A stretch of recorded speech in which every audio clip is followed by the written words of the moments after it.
Perkenalkan, nama saya Fadli Hidayatullah Raza dengan NPM 33311990047. Saya mahasiswa jurusan Teknik Mesin Universitas Sultan Ageng Tirtayasa angkatan 2019. Pada kesempatan kali ini saya akan menjelaskan kembali atau mereview kembali apa yang telah saya dapatkan setelah saya melakukan praktikum Teknik Manufaktur 2, khususnya pada modul bubut konvensional.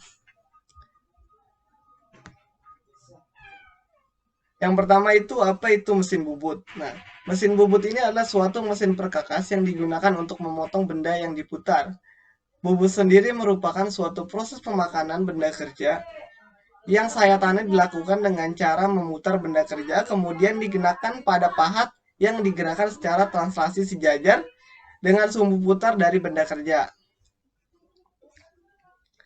Kemudian untuk konvensional sendiri itu adalah sistem yang masih menggunakan perangkat manual pada pengerjaannya. Nah, jadi dapat kita simpulkan bahwa mesin bubut konvensional itu adalah mesin bubut yang di dalamnya masih menggunakan perangkat-perangkat manual yang membutuhkan kreativitas dan ketelitian dari masing-masing pengguna mesin bubut itu sendiri. Kemudian bagaimana prinsip kerja dari mesin bubut konvensional ini? Prinsip kerjanya adalah benda kerja itu akan dicekam oleh cak dan berputar, sedangkan pahat potong itu yang akan bergerak maju dan mundur untuk melakukan pemotongan dan membentuk benda silinder tersebut. Kemudian apa itu ulir? Ulir itu memiliki pengertian adalah suatu alur-alur yang melilit pada sebuah batang poros atau pada suatu lubang yang panjang dengan ukuran tertentu. Ulir ini berfungsi sebagai pengikat satu bagian dengan bagian yang lain. Nah, contohnya itu pada mur dan baut. Nah, jadi mur dan baut ini selalu dibuat berpasangan.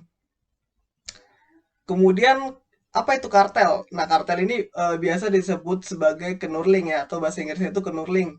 Adalah suatu metode yang digunakan untuk memotong atau membentuk pola ke bahan seperti plastik atau logam. Nah, proses ini biasa dilakukan pada mesin bubut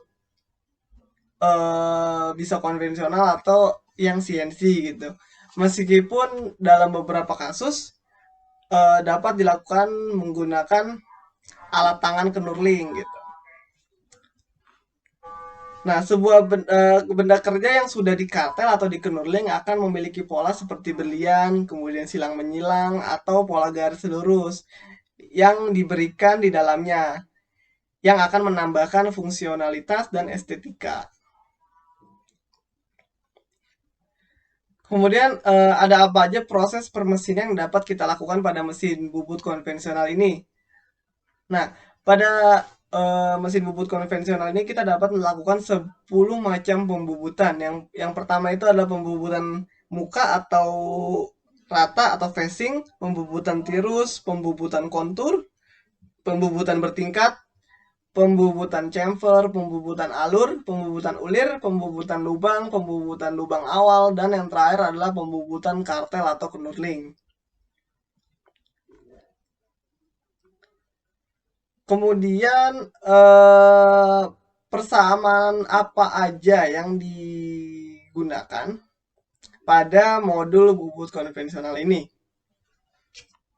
Yang pertama itu ada mencari frekuensi pemakanan, kemudian ada mencari waktu permesinan, kemudian ada mencari alfa atau sudut tirus. Nah, sudut tirus ini biasanya digunakan untuk mencari besar sudut pada pembubutan tirus atau taper turning.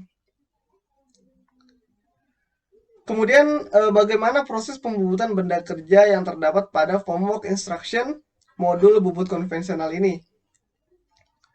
Nah, jadi benda kerja itu awalnya berbentuk silinder pejal seperti pada gambar ini. Nah, pada gambar ini menampilkan pandangan sampingnya. Nah, jadi pertamanya masih seperti ini.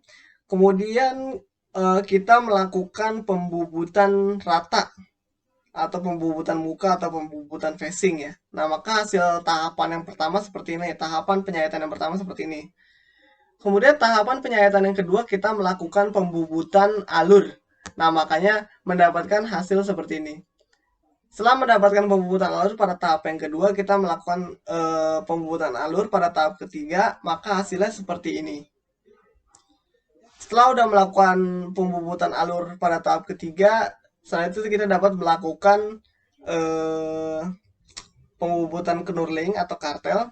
Nah, maka didapatkan hasil pembubutan tersebut seperti pada gambar ini. Yang terakhir itu adalah pembubutan ulir.